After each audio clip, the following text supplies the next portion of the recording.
venir pour échanger, donc se voir, de se rencontrer, de perdre du temps à parler d'autre chose des fois, ce qui est tout à fait normal. Besoin de formation pratique d'outils clés en main, bon, ça c'est assez traditionnel dans les demandes de formation. C'est pas un collègue de l'ESP qui me diront le contraire. La question des outils clés en main, ils ont dû l'entendre quelquefois. Besoin de partenariat comme en ville, ça demande une école à 2 vitesses. Et puis la question du transport qui est quand même un vrai problème. À partir de ces premiers résultats, donc, a été créé un questionnaire de type QSOR qui a été envoyé en ligne à l'ensemble des écoles de la circonscription. Donc on voit bien que l'IEN était partie prenante, hein, elle n'a pas fait ça, voilà, c'est lui qui a donné la liste, etc. Hein.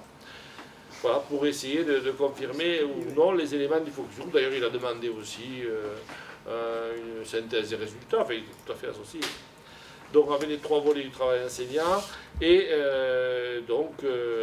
les items ont été aménagés en fonction des remarques des enseignants, puisqu'ils se sont mis dans du focus group, qui se mettait dans la position de celui qui pouvait le recevoir.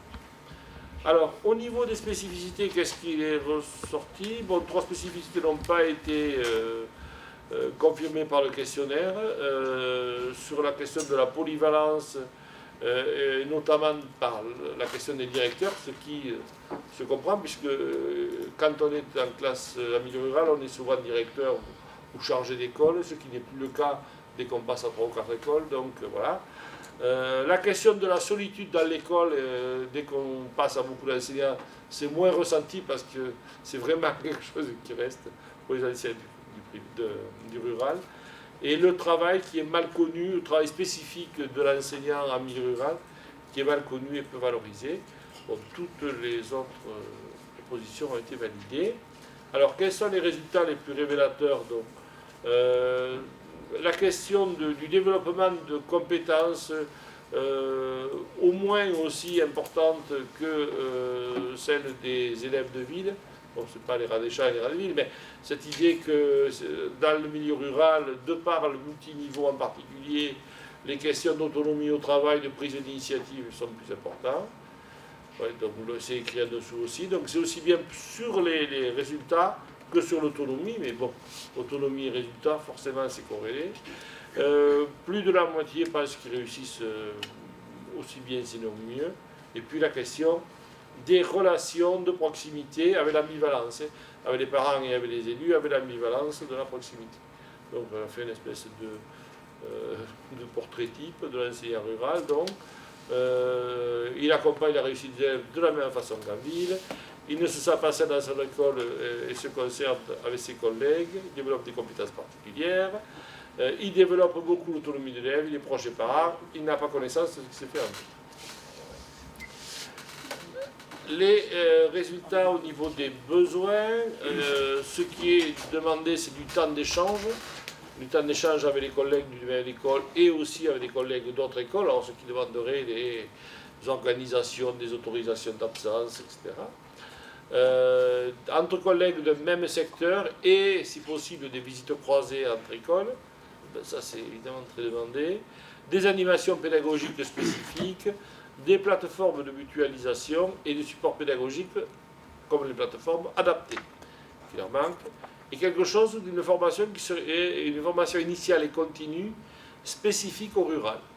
Alors ça c'est une vraie question d'ailleurs.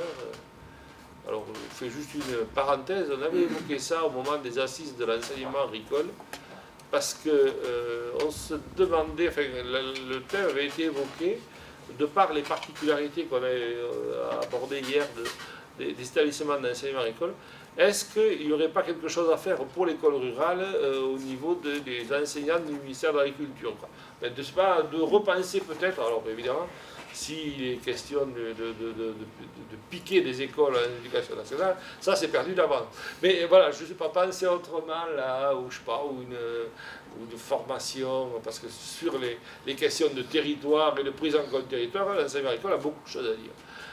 Et sans doute qu'il voilà, y aurait des choses.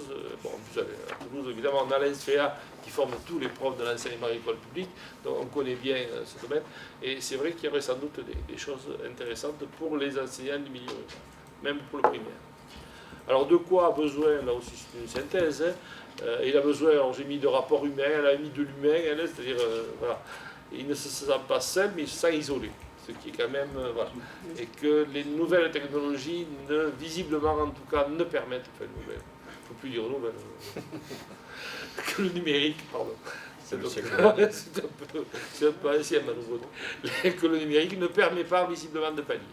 Donc la question du partage, la question du temps, la question des rencontres, la question de l'adaptation des supports, des formations à l'enseignant d'aujourd'hui. Voilà, donc en conclusion, donc, bon, il y a des spécificités et des besoins particuliers. Certains, sans doute, seraient généralisables à l'ensemble des enseignants.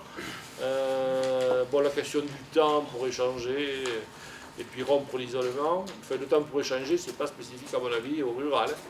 Ce serait vraiment... ouais, la question du temps par rapport au travail collectif, d'ailleurs, est un vrai problème parce que dans le primaire, l'enseignant est mobilisé toute la journée. Donc, il n'y a pas de possibilité de dégager vraiment du temps de concertation. L'idée d'un partenariat entre école rurale et urbaine.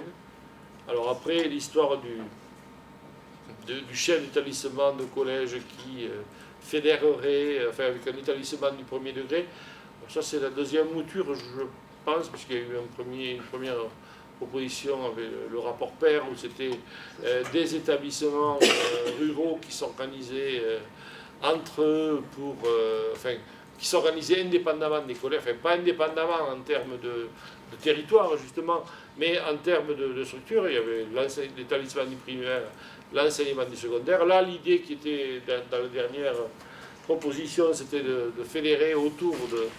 Voilà. Là, il y a des questions importantes qu'on ne peut pas régler aussi rapidement. Et voilà. On peut en parler si vous voulez, mais ce serait un peu plus long. Voilà, donc alors évidemment, c'est toujours elle qui parle, donc elle souhaiterait continuer en thèse pour prolonger, bien sûr. Et vu les conditions, elle préférerait essayer d'obtenir une bourse CIF.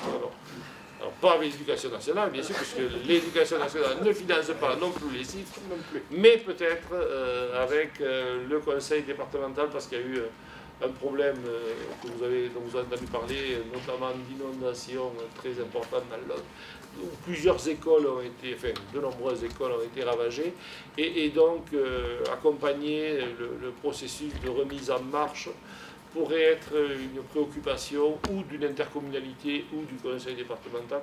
C'est loin d'être fait, loin d'être gagné, mais enfin, elle y travaille. Donc, voilà. Et puis vous avez mis un dessin pour terminer. Donc je m'excuse d'avoir parlé à sa place, mais je tenais à ce qu'elle soit présente.